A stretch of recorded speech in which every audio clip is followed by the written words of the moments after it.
Okay, here are some old geophysical engineering pictures drilling for oil around the world in various and sundry places. And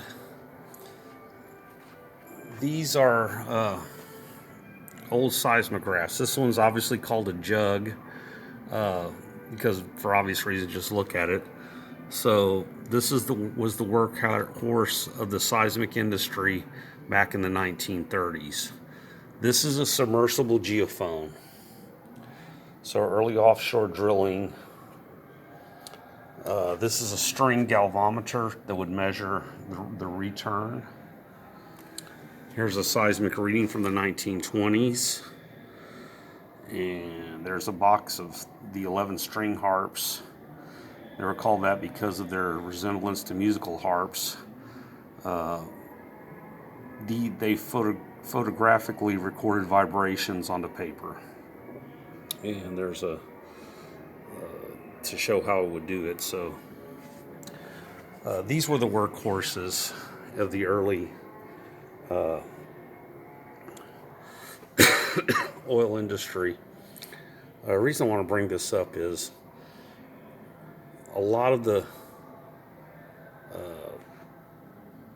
wars of the last century and early in this century were based on oil. And oil here says oil is where you find it. Well, we had an oil crisis in the early 70s because all the easy to find oil that was near the surface we had already found. Now, one interesting thing is they go back to these fields like 50 years later and they find that they've partially refilled. But the real easy to find oil, the cheapest to get out, is in Saudi Arabia and the Middle East. That's why all the wars since the 70s have been centered around those. Now that's going away now because of what we found in West Texas, also in the Bakken. And I'm going to bring up a story to tell you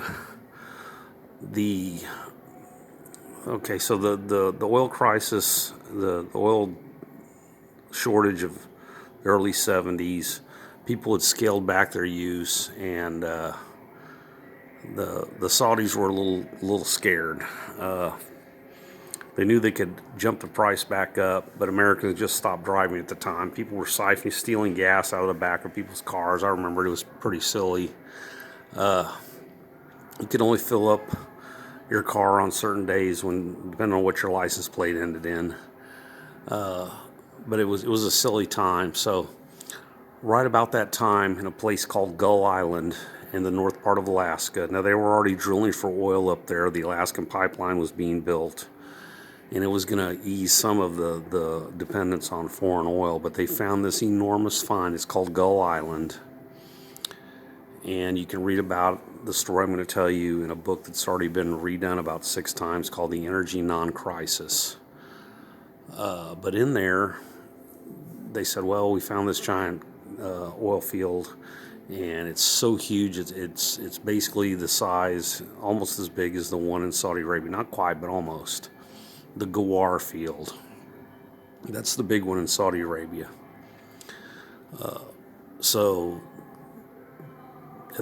Just before that, Nixon had taken us off the gold standard because we were printing up too much money to pay for the Great Society in the Vietnam War.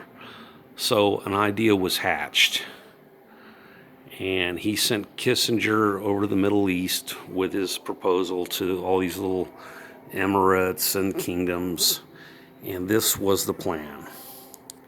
And it was put out. This is called the petrodollar, and this was its birth. So they all knew about this giant find in Gull Island, the people that were in the industry, that it would drop the price of oil dramatically. And the U.S. was the big consumer of oil. So a deal was struck between Saudi Arabia, Iran, which was our ally at the time, the Emirates, and various members of OPEC, all there in that Middle Eastern area, that we would keep Gull Island off of production. They could sell us all the oil they want, but they had to do a couple of things.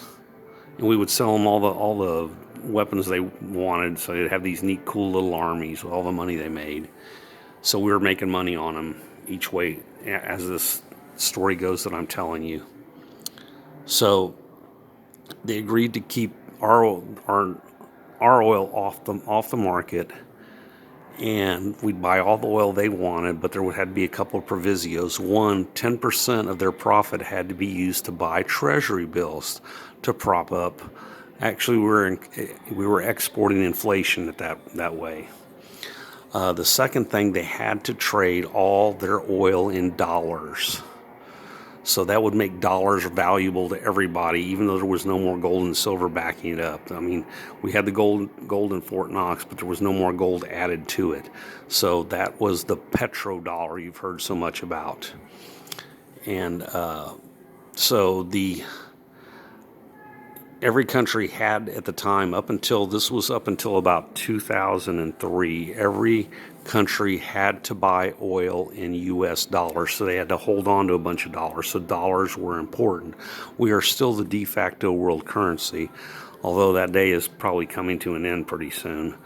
But at the time, that was the petrodollar.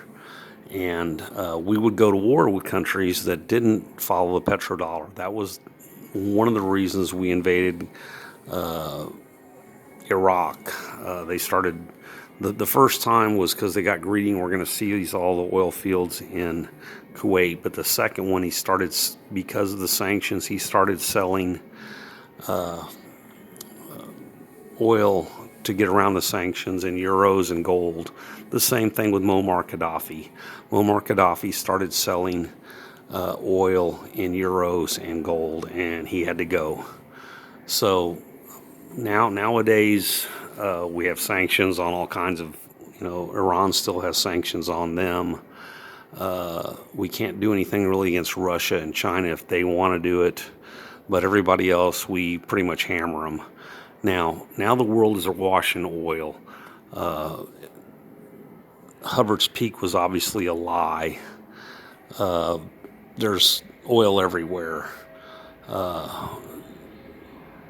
Not all oil is from dead animals. There's a lot of abiotic oil.